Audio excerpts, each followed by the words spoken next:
Welcome, my friends, to Paranormal Heart Podcast. Tonight's episode is pre-recorded, streaming on United Public Radio Network 107.7 New Orleans. I'm your host, Kat Ward. Thank you so much for tuning in. My special guests tonight are Justin and Erik of Paratruth Reborn. For those of you who've listened to the show before, you'll probably recognize Justin and Erik of Paratruth Radio. They took a little hiatus and have since rebranded. So tonight, we'll be discussing timeline shifts and the Mandella effect. So please help me welcome Justin and Erik with a K. Thank you for adding that. I hope they could see that in his description of his name. For those of you who know Erik and Justin, when they had Paratruth Radio, they'd always introduce themselves as Erik. Justin would say, "I'm Justin," and I'm Erik with a K. So I had to throw that in there. So I am so excited that you guys have started your show again, because you know I've been a longtime fan of Paratruth Radio. Then we became friends, and then you decided to stop the show for a little bit. So when you guys told me that you were starting the show again, I was so excited. It was, I think, a long time coming. We've tried to step away from the paranormal. I don't know how many times, Erik. Too many to count. Too many times. And somehow we're always drugged back into it. So it's something that we've always been passionate about. Even if we're not doing a show, we're passionate about the paranormal. It's just getting into doing it for as many years as we have, doing it every week. It started to get really repetitive. To us, it felt a little boring. So we've really pushed to change a little bit of how we are doing things. Yeah, I mean, if you consider, I'm sorry. No, go ahead. If you consider we've been doing this for 15 years and doing a show every week for those 15 years, it's like 720 episodes. So it does, weigh on you after a while, as you're like, how do we keep things spiced up for people? Yeah, and spiced up for you too, because you've covered pretty much every topic. Yeah, exactly. And when we decided to take the year off, it was supposed to be indefinite. We didn't plan on taking just a year. We were going to just walk away completely. But as Justin said, things happen. The paranormal's always out there calling and whispering to us. And sure enough, here we are back again with new things to talk about that have since happened since we left. So we're excited. The paranormal just grabs you back in. Yeah, it does. It's like those spooky shadow hands reaching out of the closet to yank you, It's... Yeah. And I find too that even if you are going to be covering the same topics, you might have a fresh outlook, what you might have considered, what you firmly believed before. Maybe your outlook has changed and you have a different opinion now. Right. Yeah. Yeah, kind of similar to when I first started the show. It's going to be 7 years already. But I know. I used to think paranormal was only ghosts. And then I realized, no, it's not just ghosts. Why did I all of a sudden go really white? Okay. It's ghosts, cryptids, UFOs, aliens, Mandella effect. It's so many topics in that genre that, is just amazing. Yeah. You don't realize... Like, I think most of us kind of get stuck on or hung up on the aspect of ghosts first and foremost. For others, maybe it's cryptids, but it's like once you enter the paranormal realm, you realize the word paranormal is really just an umbrella of everything else that exists in the shadows. Yep. And once you start diving into it, it's spiral, you just get sucked in. Yeah. Because I find a lot of times in the beginning, you have just the ghost people, just the cryptid people, just the UFO alien people. And all of a sudden, they start merging after a while because they realize it's all interconnected. Yeah. And I think that's how it was when we first started podcasting ourselves. We started podcasting in 2008, I think. And back then, there was nothing online to go and learn how to podcast. We had to just wing it and meet a couple people here and there in person in order to learn things. And back then, everyone was very segregated because you had your Bigfoot podcast, you had your ghost podcasts.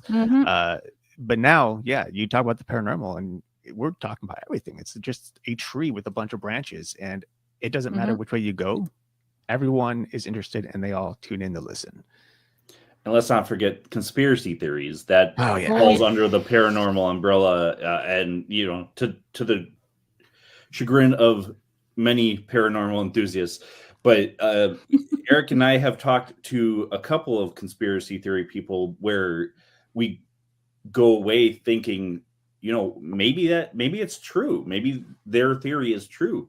But the biggest thing to realize too is conspiracy theory was a term coined by the government to discredit these theories, basically saying none of this is true. Not saying that they're wrong either. However, there was a discrediting factor in naming it conspiracy theory. Yeah. Governments would have said, it's swamp gas, it's not aliens. Right. Yeah. Yeah. So I was really excited. Your second episode under Paratruth Reborn was time slips and Mandella effect. And if you recall, I had put in the comments for that episode that, as usual, my mind felt like it was going to implode with everything that you guys touched on. I was just like, wow, like this is crazy. And I just had to have you guys on and talk about the same thing. Like it was just really amazing. Yeah, sure. So who would like to start? Oof. Go for it, Both of us Justin. have so many things. You start. Kick it off.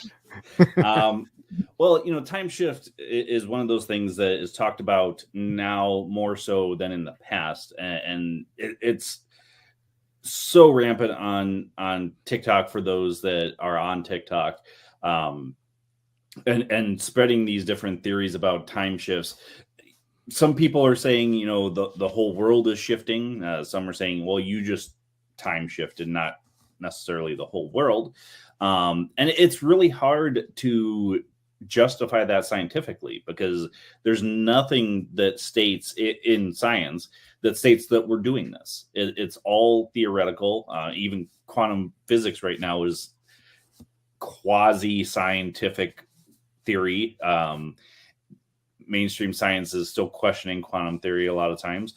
And so the time shift thing is one of those things that makes your brain think, because Erik and I talked a bit about this on the show. Kat, you and I have talked about this, where we feel something has happened, but what is it? What has changed? Why do we feel this way that we're feeling? Erik and I are both sensitives. You're sensitive. Maybe we're picking up on something else altogether. Maybe we didn't shift timelines or into an alternate reality. Maybe there's something else altogether. Mm-hmm. But what is it?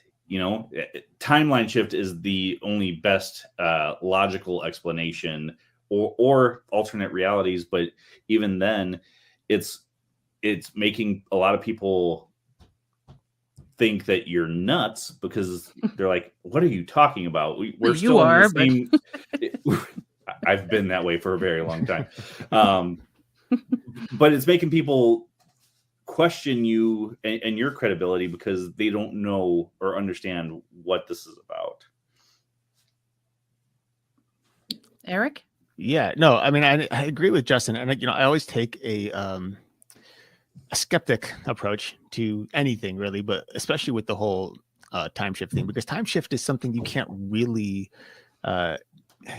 prove it, because in order to know that something is changing in the future, you have to understand what that future is. So, for example, everything leading up to COVID was pre-COVID. Everything of COVID and after is post-COVID. And that COVID is considered a time shift. But we didn't know at the time it was going to be a time shift because we didn't know what the future held. And that's how things tend to happen, is like life seems normal. Then something big happens within the historical timeline, and we call it a time shift because it's the only way we can really explain it. Now, and we'll get more into it a little later, I think, but like when you consider the Mandella effect or little time slips, I think a lot of what we're seeing on social media, this kind of big blow up of the time shift, is a way to help explain people's misunderstanding or understanding of what is actually happening in our lives on a daily basis. It's hard to say that there's a time shift or a timetable change as an individual, because if we were to change timelines completely, then that means certain people that we know should also have either A, changed with us, or B, remained how they are, and therefore we would drift apart from them. But instead, our relationships tend to remain on track. So how can that be a time shift if not everything's shifting with it, right? And I think there's people who say, well, you can time shift just as an individual, you can grow. And again, that's something that, as we'd said on our podcast last week, that can be done easily just by simply going out and getting a new job, or getting married, or getting a new car. You're changing your future based on your choices now. And that will shift the quote unquote timeline to something than what was predestined originally before, say, getting married. Well, I will counter that with this. The only way to really see something in a timeline shift as far as relationships is concerned is if a relationship takes a complete 180, and the day before you had this great relationship, and then the next day all of a sudden that person isn't talking to you anymore for no in particular reason other than they don't want to talk to you anymore. Yes, their opinions can change. However, if the relationship is 100% on track, and then all of a sudden the next day, like, what changed in that person's mind all of a sudden? I also mentioned too that when I made that comment on that episode, that I find so many people are throwing away these terms willy-nilly now, and I think a lot of times it could just be they're not remembering properly, just poor memory. But I do firmly believe that the Mandella effect and all that happens because, just for an example, a couple of years ago, I remember my husband saying, I can't remember, there was a specific kind of pie that he liked, and he always liked it. And now he says, no, he's never liked it. And my daughter and I looked at each other. It's like, no, you've eaten it. You've always loved it. He goes, no, I've always hated it. And we're like, no. And it's just things like that. It's just like, what are you talking about? Like, are you tripping, honey? Like what's going on? But he's like, no, I never liked it. So it's funny how you could have somebody even in your family where you have like some remember something one way, and then somebody else is like, no, it's not even like that. Right. And I think it's important to consider that. It's one thing if you yourself remember a certain event a certain way, but nobody else does. Then it's like, okay, did I misinterpret it? Did I misremember it? Whatever. But when you have multiple people believing the same thing, but then others around you don't believe the same thing, well, now it's like, well, wait a minute, something changed.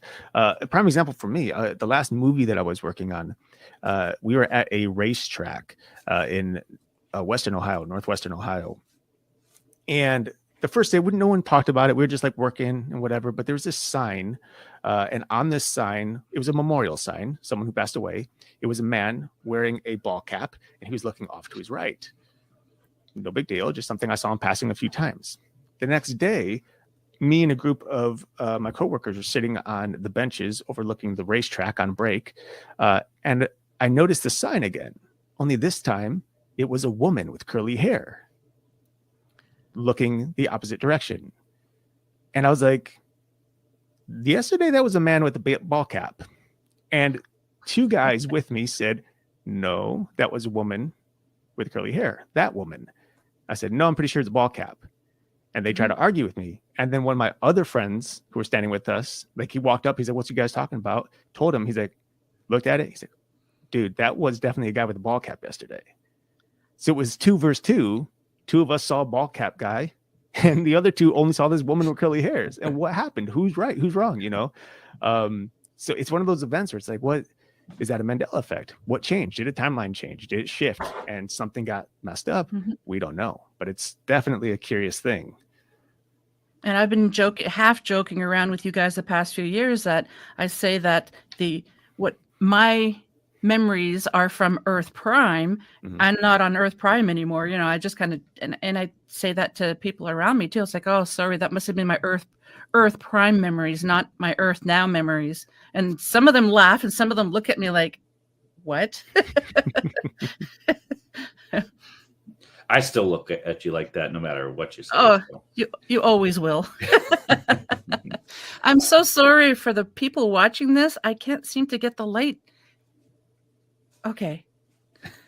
I think it's a glare off my screen, but I don't know. I do apologize if I seem too washed out. Cat's really just a ghost. You guys didn't know that. Yeah. The Mandela effect is probably something that goes back way further than what they're calling timeline shifts now. Mhm. The Mandela effect could be a side effect of a timeline shift. But again, try and prove that, of course. And if nobody is aware of what the Mandela effect is, it originated from when Nelson Mandela was in prison. There were people that remembered him dying in prison, and then all of a sudden he wasn't dead. He was freed from prison, and I believe became president of South Africa or one of the countries in Africa. And that's where this kind of all originated from. This had happened well before that, but that was one that really affected everybody because TV was a huge factor at that time and all of that. So there's been so many different ones that have come up, and we brought it up on our episode for the timeline shifts and the Mandela effects of more recent ones that have kind of come to light. I definitely remember when he was released, and I looked to my family and I said, released? Did he not die in jail like many years ago? And some people said, yeah, I thought so too. And then other people were like, no, he never did. I'm just like, wait a minute. How do you guys remember that? I remember we were talking about it. I think it's probably 2012, 2013. I think we had first talked about the Mandela effect, and we both remember him dying in prison. So that's why it was a big deal for us. We did a show all on the Mandela effect because it was hot news at the time. Today's just a word that's thrown around a lot because there's a lot of things changing apparently. But it was definitely a huge surprise, and it was very it was riveting for us, and it was something we needed to talk about at the time. And who would have thought that such an event would trigger so many other events like it in the future, So, and we're talking, 12 or 10, 11, 12 years later.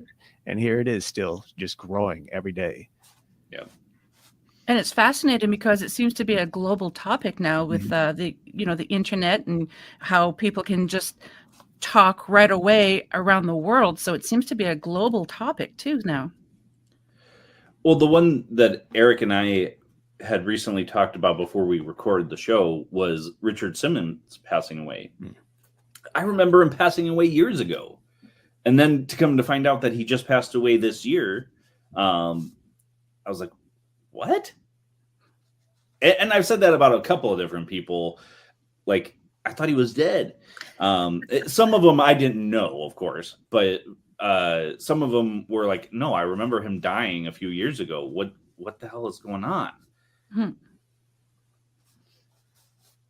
Yeah, is it just memory loss or something, or is there really something going on? I do believe that, like I said earlier, that some people, maybe it's the memory thing, but I do believe that something strange is going on.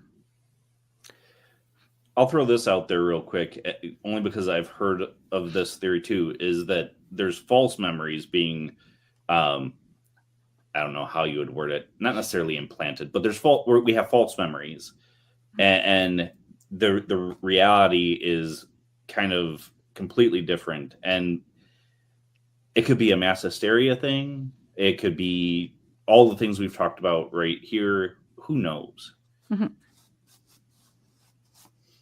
Erik, what do you think about that? I mean, it's hard to say. I feel like a lot of these Mandela effects could be events in which, mind you, we're all very busy people. Like, people around the world are busy, constantly looking at their phones, constantly working, constantly talking. So to see something in passing, like maybe, since we're talking about Mandela specifically, we see somebody died who looked like Mandela, and maybe the word or the name sounded like Mandela, but it wasn't, but we thought it was. And so later on, when he actually gets released from prison, we're like, well, wait a minute. And therefore, it's just misinformation or misremembering, I should say. Mhm. We heard something wrong. We allowed our minds to fill in the gap. And then later on, we're proven otherwise. And we're confused because we're like, well, wait a second, something changed, when in reality it didn't. But again, that's just assumption. We're not talking about millions of people here who tend to witness Mandela effects. We're talking about high thousands of people. The majority of people, when they say like, Mandela was, released from prison, the majority of the world knew that. They knew he never died, but the small group believed otherwise. So it's hard to say. It's weird that there's thousands of people who would believe that. Was there a shift where a certain group of people shifted into a different timeline or a different Earth, a parallel universe, whatever? Or is it some sort of like mass hysteria that just happened by accident to reach a number of different people? Because really, people think us the same. There's one thing that I've been taught over and over and over again is that no one has no one has an original thought or an original idea. There's nothing that you can do or say that is new. Mm-hmm. The only difference is whether or not you proceed with that thing before somebody else does. Because we all have had ideas only to find out a week later, a year later, 2 years later that someone else did it. And you're like, dang it, why didn't I do that? Yeah. You know, and it's because we all have a very similar, connections to each other, to the world, to the universe. And so our thought patterns are more or less alike. So it's very possible that just happens that thousands of people thought one thing while everybody else thought another. What was it, Justin, that you came up with that somebody else did too? I'm curious. So, have you ever heard of the Puppet Time murders? No. It's a movie. Maybe I did. Yeah, it's a movie that came out, and I was naming my story "Murder in Puppet Town," and I was starting to work on it, and then literally like a week later, this movie released. I hadn't seen trailers on it because at this point I don't even have cable TV. I'm only using streaming services. Same. And I'm like, son of a gun, somebody's already gotten to it. Yeah. And I can still write this story and make it my own. However, I saw it. I'm like, I can't release it now because it was gonna be a full length book. So I'm like, maybe I should just leave it alone. I think I deleted it actually because I'm like, there's no point. Like, it's already been done. Literally almost exactly the same, because it was human detectives paired with puppet detectives, and people or puppets were getting murdered. And to Erik's point, apparently I was remembering Richard Simons, not Richard Simmons, passed away, and I heard Richard Simmons, I guess. Mm-hmm. Reasonable explanations, folks. Yes. Always got to debunk. I agree 100%. But Nelson Mandella, I definitely remember him just passing away in jail. Yes. So yeah, it's kind of funny. I don't think it falls under the category of Mandela effect, but I remember years ago when I was a teenager, I used to get these science magazines. So if it was 1980, yes, I'm dating myself, it was Science 80. If it was 1981, it would be Science 81, and so on and so forth. And in the beginning of the magazine, you'd have like little mini articles. And one of them was a cave in South America. There was a man and a woman, and during when they did the carbon dating, they were human like we are now, and they did the carbon dating and they lived during the dinosaur era. We've been taught in school that was not, like, we did not live in the same timeline as the dinosaurs. And then it said in the article, to be continued, they were going to be doing more about it. Every issue, I kept waiting and waiting and waiting, and they never talked about it. And I've been, even today, 2024, I still Google it to see what happened, if there was anything. I can't find anything. It was just so fascinating. It's it's been eating away at my sanity. So if anyone's watching or listening this episode and you remember that, please reach out to me to help me realize that I'm not as crazy as I'm starting to feel. Well, I'll tell you, like, I mean, maybe in the 1980s, that would have been huge news, Yeah. But today we have creation scientists who have found studies and done carbon dating to see that there were humans that indeed lived with dinosaurs. And in fact, there have been a number of stone etchings in caves from thousands of years ago that show people riding dinosaur-looking things like triceratops or something with a long neck. And of course, there have been various fossils found as well, such as human footprints alongside giant dinosaur footprints, something that would look like a stegosaurus. So the fact that there is, I think that's one of the cool things about living in today's time, is we have the scientific tools to kind of dig deeper into these things that back in the 90s, when I was growing up, we would not have been able to understand or known. Like carbon dating is been hugely successful in helping to prove timelines of our human history. And I think that's something that's just really cool, like so many, I think it's interesting that as time goes on, every year, something new is investigated that we have constantly been bombarded with in schools, told one thing, meant to believe one thing, whatever, only to be disproven later on and say, oh, hey, remember all that stuff you learned about dinosaurs being millions and millions and millions years old? Turns out they're only thousands of years old, and they lived right here with us and died at some point. Whether it was a global catastrophe like an asteroid hitting or the ice age or whatever, somehow they died, and yet humans continued to live. And of course, there's this whole idea of evolution and microevolution, which is something I absolutely love to talk about. Justin and I did a show on microevolution a long time ago. It's called Evolution 2.0. It was based on a book. And it's this idea that evolution itself doesn't exist. Like mass evolution doesn't exist. So in other words, you, Justin, me, we didn't come from some sea creature that happened to learn to breathe on land and then sprout legs and walk away. Instead, there is microevolution in which there was a certain creature known as a humanoid. We'll just say humanoid in this case. There were certain fish, there were certain land animals, and we adapted, micro-evolved over time due to our surroundings. And there's actually an episode of Expedition Unknown in which Josh Gates delves into this idea of humanity and their existence, and how there was something like 10 or 12 different subspecies of human, leading right up through the Neanderthals and into what we are today. And he showed various scientific evidence and archaeological evidence that proved that these various subspecies of humanity split off in different directions as climate changed. And it was Homo sapiens who ended up surviving greater and longer than the Neanderthals. And so Neanderthals weren't really us. They were just another version of us that died off, while Homo sapiens were able to leave the oceans, go inland, find food and vegetation, and survive. While Neanderthals who lived on the coast lost out during the cold weather. They didn't have fish, they didn't have proper nutrition, and they died off.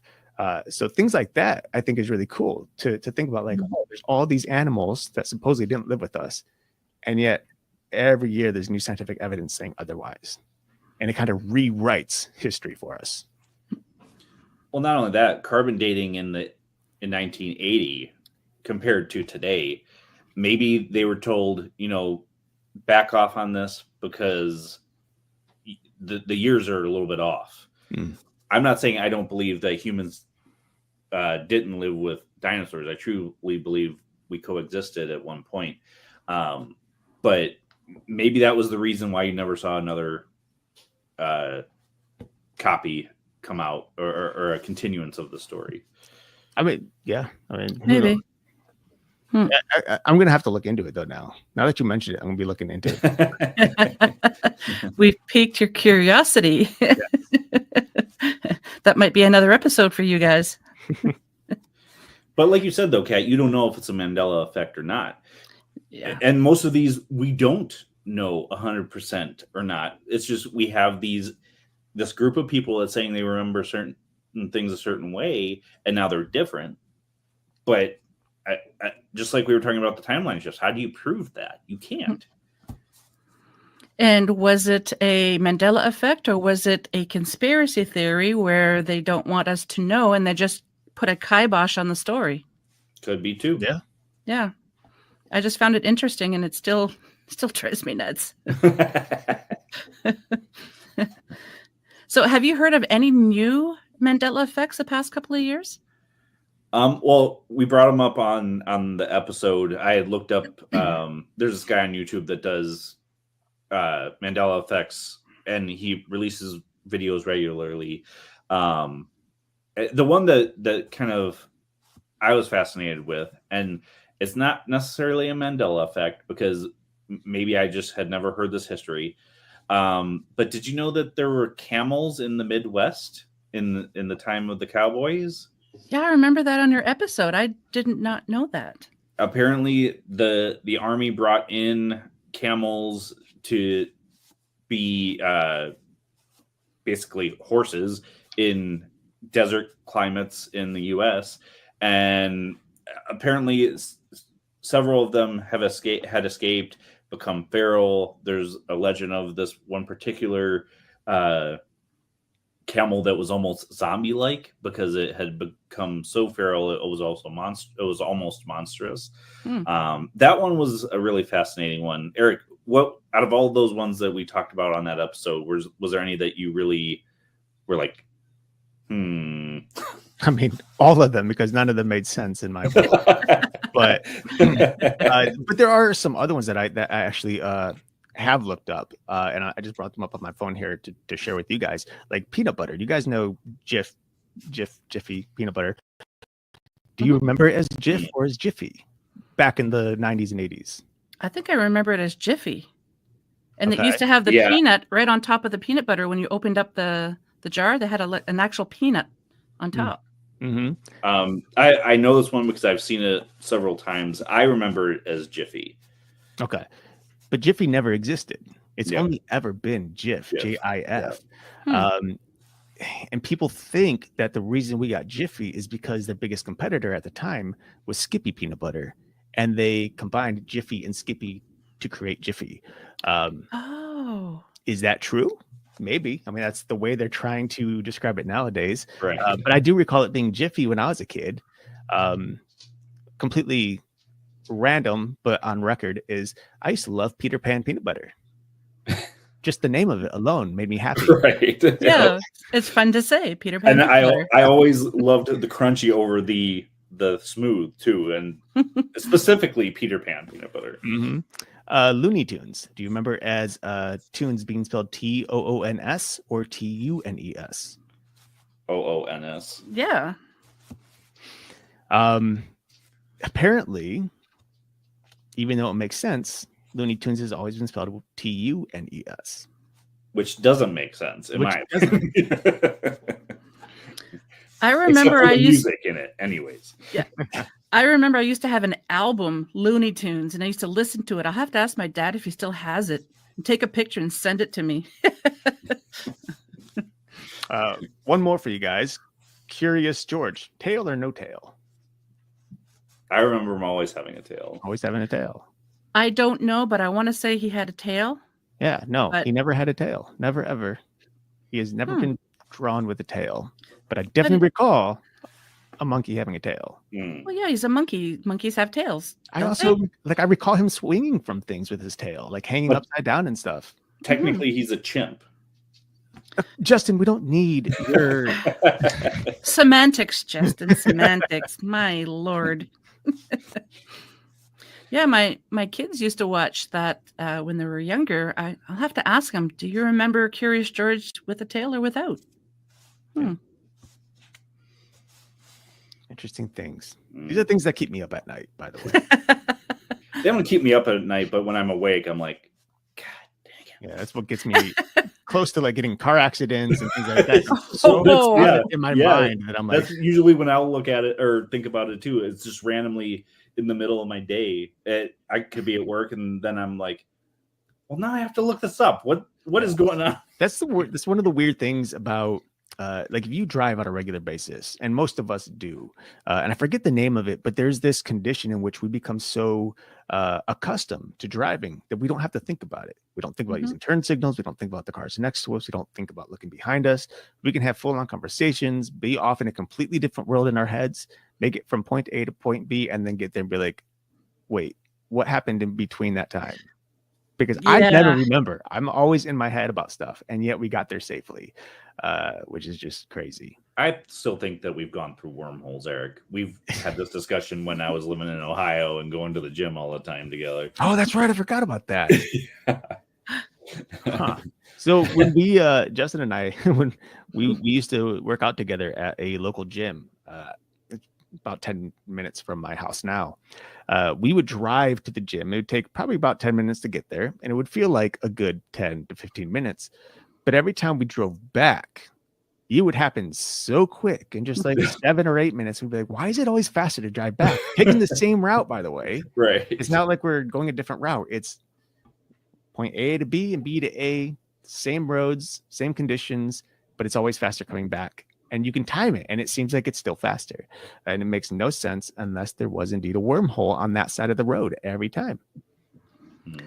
So in my area, we have a hospital 20 minutes one way and another one 20 minutes the other way. So 3 different towns, mine included. And one of them, when you go to the hospital, it takes forever. It just feels like it's taking forever. But when you come home, it's just like we're there. Mm-hmm. So yeah, it's fascinating how we can do that. I've done it so many times I can't even remember now, especially here in North Dakota.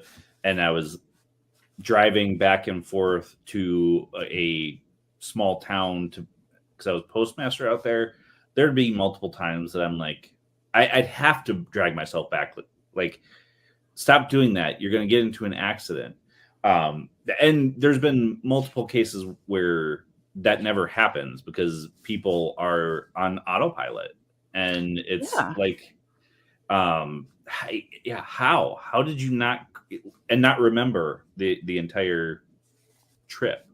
How did you not crash and not remember the entire trip? Well, I think that's one of the things that's really cool, just from the human perspective, is like, you ever, you're holding something and you drop it, or something rolls off the table and you're able to quickly catch it, and you're like, how did I get there so fast, or catch that before it fell, or how did I brake so quick when I wasn't even paying attention?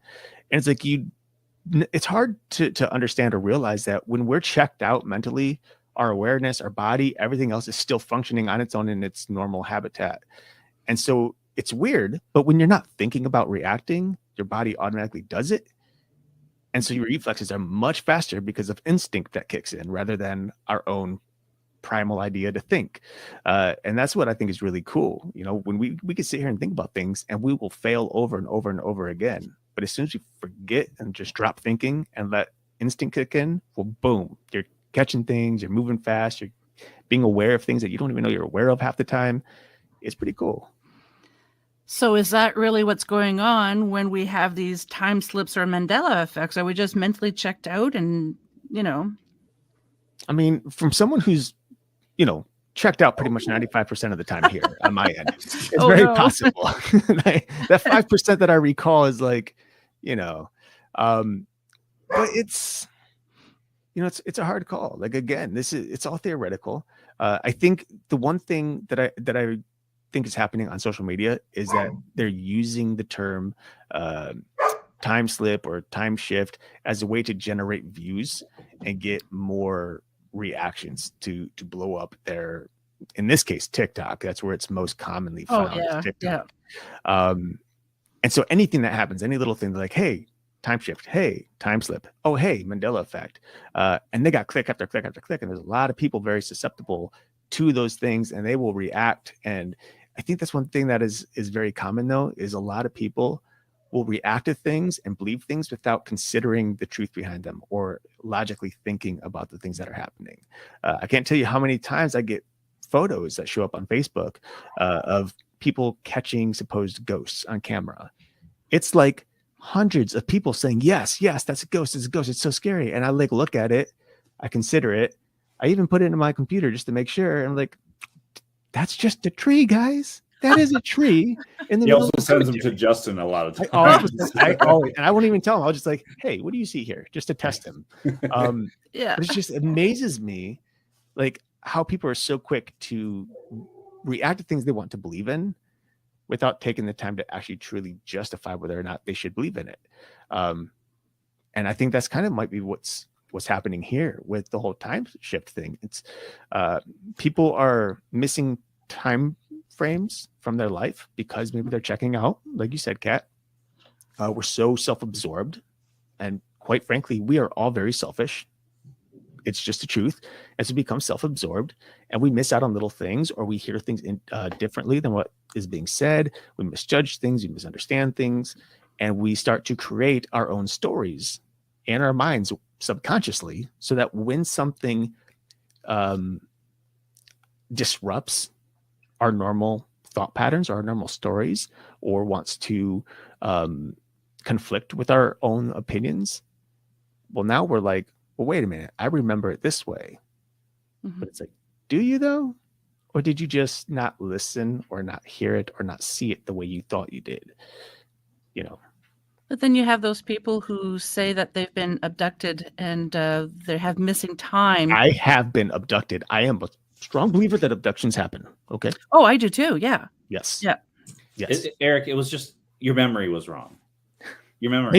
Maybe. Was it a little too much rum, Eric? Was like what? No, This was when he was a kid. I was little. I was a kid. Oh. I was a kid. Yeah, that's so why if I'm he a was believer. drinking rum, his parents have to be questioned. Yes, that's why I'm a believer. So this is something that's very vivid to this day. And there have been a lot of scary things that happen as a kid that are vivid, but this one is really scary. And there's not much to it whatsoever. I was just sleeping. No dreams, I don't think. All I recall is a bright white flash of light, and I woke up screaming bloody murder, calling for my parents, crying. My dad had to come in, comfort me, and then he had to lay down with me to help me fall back to sleep. But since that moment, I woke up, and here I am at 38 years old. So we're talking, I don't know, 30 years probably later. I'm like, I think there was an abduction that happened. Because I don't know what happened. Like, I have no idea. All I remember is the flash. And somehow I associated it to either a bright light, maybe inside something, or a bright light flashing away from me after it like dropped me off back in the house. And there were no thunderstorms or anything that you recall? No thunderstorms, no, nothing that I recall. In fact, I remember even having the window open because it happened in the house that I currently live in. My house has been owned by my family for 60 years. So, wow. A lot has happened in this house. And the room that I was in when I was a kid is one of my downstairs bedrooms. And there's a window that my bed was up against. And I remember I could always lay there and look out my window. And that night, if I'm not mistaken, the shades were open and the window was actually up. I think it was springtime, like late spring. So if it were raining, I would have had that down, because rain tends to come in through those windows a lot. So yeah, it was a clear night. There were stars, but for whatever reason, somehow, sometime while I was sleeping, there was this white flash of light, and it scared the bejesus out of me. Like I was terrified. And to this day, yeah, I still stand by it. Like nothing has been able to convince me otherwise. Has anything like that happened again in your life? No, nothing. I mean, nothing like that. Obviously a lot has happened in my life, the whole paranormal spectrum stuff, but no, nothing like that. Like that was I've been through a lot of scary things, we'll say spiritually. But never have I woke up screaming like that. I've woken up in the middle of like praying and trying to banish a demon that was haunting me in my sleep. And that happened back in 2008.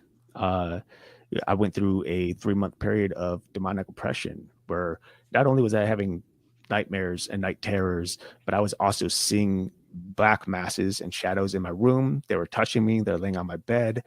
There was a disembodied growl on the side of my bed, as along with like what would sound like paw prints, like a dog's nails clicking the floor as it walks, but nothing there. There's a lot of things happening, and there was one night where I had this night terror. It was a combination. You know how dreams are; they kind of get weird. They're mixed with various elements. But I was over by my parents' house, and I walked to their backyard, and I showed up, like I appeared in my front yard of this house, which I did not live in at the time. In fact, my cousin, Justin's brother, had this house. He was living in it, renting it out from my parents. And I remember in my dream, when I got there, there were a bunch of police cars, ambulance, fire trucks, lights on, no sirens. Everybody was gone. Doors were left open. There was equipment on the ground. Next thing I know, I'm inside a house. Not this house, not my parents' house, just a house. I heard noises coming from upstairs, and then 2 cops showed up next to me. They both had their guns drawn. The one said, "I'll go up there," and they kind of held me back. The one went up the stairs. I remember him walking up to the right of the staircase, then across the little like overhang where it would cross into a room. Complete silence, and then gunshot. The other cop went up there, a second gunshot. I don't know what happened, but in my dream, I knew that they killed themselves. I started freaking out, and I turned around. And when I turned around, they're on the wall next to me, like right in front of me, looking at me, probably standing about 8 feet tall, was what I believed was the devil's shadow. And it was, long chin, long pointed nose, huge horns. And I was so terrified that I started saying scripture in my sleep. The Lord is my shepherd, I shall not be in want. He is my strong tower. And as I'm saying that, I awoke from the nightmare, mid-speech, sat up on my bed, still going through the motions, saying those same prayers, in reality, awake. And it took me a good 30 seconds before I was like, wait a minute, I'm in my bed, I'm not in a dream. And that was like one of the most terrifying events I've ever had in that particular situation that I was going through. Your heart must have been racing too when you woke up. Yeah. It was so weird because it's like I didn't just wake up, think a moment, and then kept saying those prayers. They happened as I was sleeping. It's like, oh, I rose up and awoke from my sleep to waking moment, still in mid, verbiage of whatever the prayers were. And it took a little while for me to realize what was happening and that it was really just a dream. Not to say that certain entities can't dig into your dreams, but you never know. Do you feel like it was just a really like a nightmare, or you were actually being attacked in your sleep?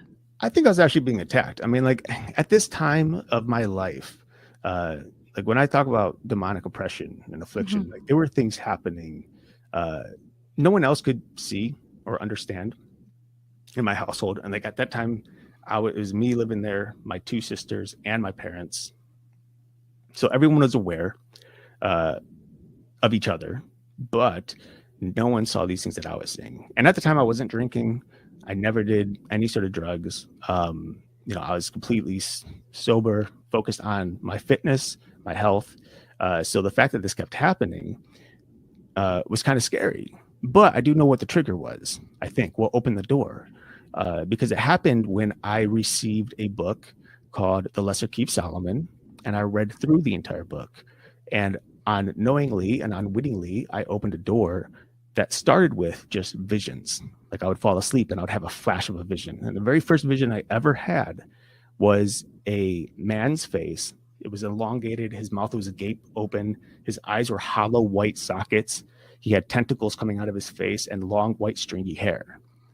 From that day forward, or night forward, for 3 months, nearly every single night, there was a vision, a nightmare, and eventually night terrors. And in the middle, something started showing up in my room. It would hover over me, wide awake, not while I was sleeping. I'd look at it at 2 a.m., 3 a.m. It would be standing there. It would sit on my bed.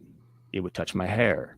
Like I said, there was like a growl, some sort of demonic dog-like creature, something, I don't know, that just appeared, growled in my ear, enough to make me like back off away from my bed. Mhm. It freaked me out. And then, yeah, you know, like it all kind of came down to, that dream about the devil. And that was after, I think that happened probably like 3 weeks after I became saved again in September of 2009, became born again Christian. So that was kind of like the moment where it all concluded to this big giant finale, and it spooked me enough to just be like, I need to get things right. Like something's not right here, you know? Yeah. But yeah, and then ever since, like I still, there's still things that I see here and there. You know, I feel like every once in a while there's a certain presence that likes to come back around to check in, kind of. Mhm. But thankfully they don't stick around like they did back then. And I praise Jesus for that, because I know it's because of him that they don't. But he put me in a situation that I've since been not only changed by, but I now try to speak upon everybody else and let them learn from my experiences, and why I believe in what I believe in, you know, in terms of the Lord. And yeah, it was horrifying. Wow. Maybe they show up every once in a while just to see if there's a little crack someplace and looking for it's very a possible. weakening. You know, I'll tell you what, there's a passage in the New Testament that says when a spirit is cast out, this can be of a person or a home, it goes around the world traveling, seeking where it can find a place to live. And when it can't find anywhere, it comes back to that house only to find it cleaned up, swept, and put in order. It then goes back in and takes with it 7 more spirits, more evil than itself. And the idea is that when you cast something out that is evil, you have to replace it with something good. And in this case, with the Bible, we're talking about the Holy Spirit. So that's just an example that when you cast something out, it does come back. It comes to look for, like you said, cracks. It comes to look to see if everything's still put in order. So if anything is ajar, anything's messed up, anything's wrong, and creep right back in. And I'll tell you what, when my anxiety takes off, when I get depressed, when I get frustrated with something, those little cracks, that's when they tend to leak in and start to push little buttons, you know? And that's something I think everybody needs to be aware of, just on a general basis, to prevent doors from opening. It's like when we do investigations and then we ask the client, do you want us to cleanse your house? We'll do inside and outside as well. And they'll say that sometimes it comes back. And we tell them it's kind of like when you sweep your floors, whenever you come back in, like you don't just sweep it once and that's it. You have to keep doing it because you keep bringing things with you from outside. And it's pretty much the same thing with spirits. So we always try to teach our clients how to do their own cleansing, because it will really help them in the long run too. Yeah. Justin, have you ever had anything like what Erik had? No. The only things I've ever really had is when I'm trying to go to sleep, I'll get lights shined in my eyes, like a flashlight.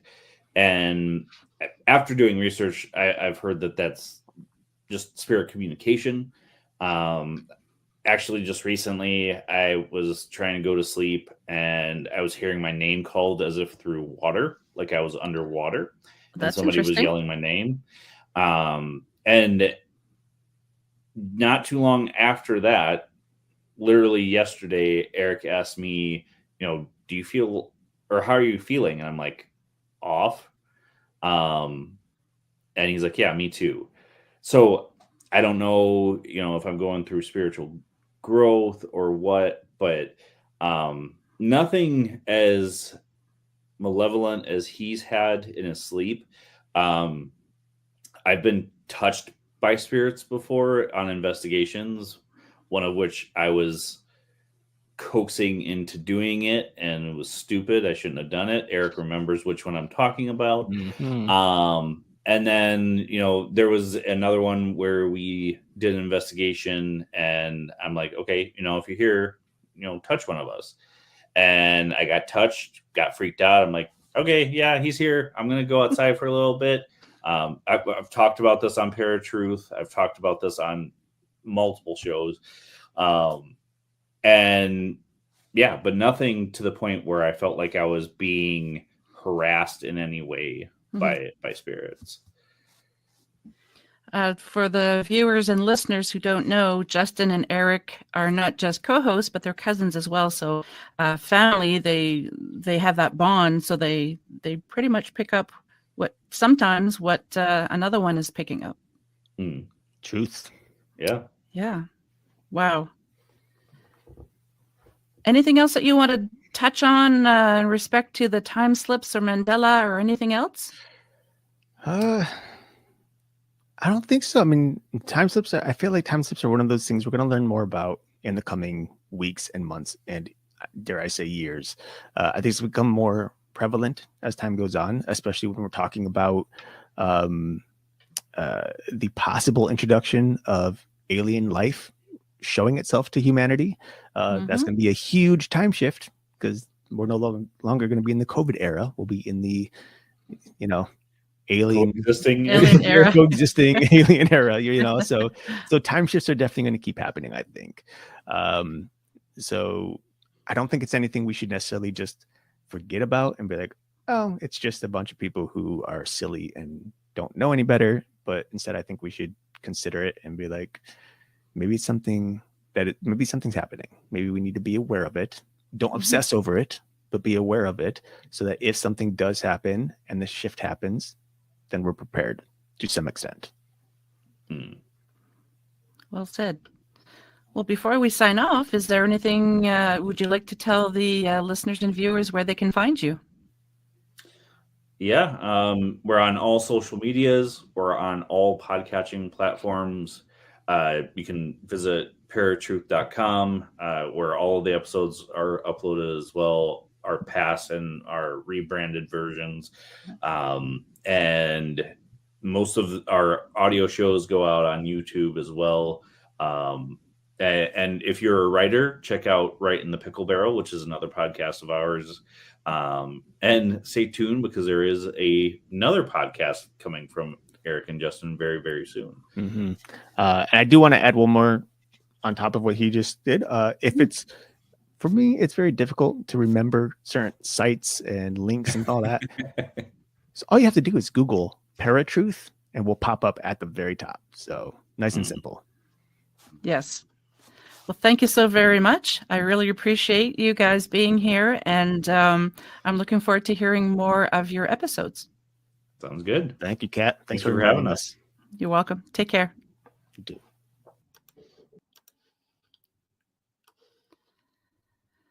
Well, thank you to my very special guest tonight and UPRN 107.7 New Orleans. Remember, if you enjoyed the show, please like, share, and subscribe. And to be a guest on the show, or if you just want to say hello, drop me an email at paranormalheart13@gmail.com. Much love to you all. Take care.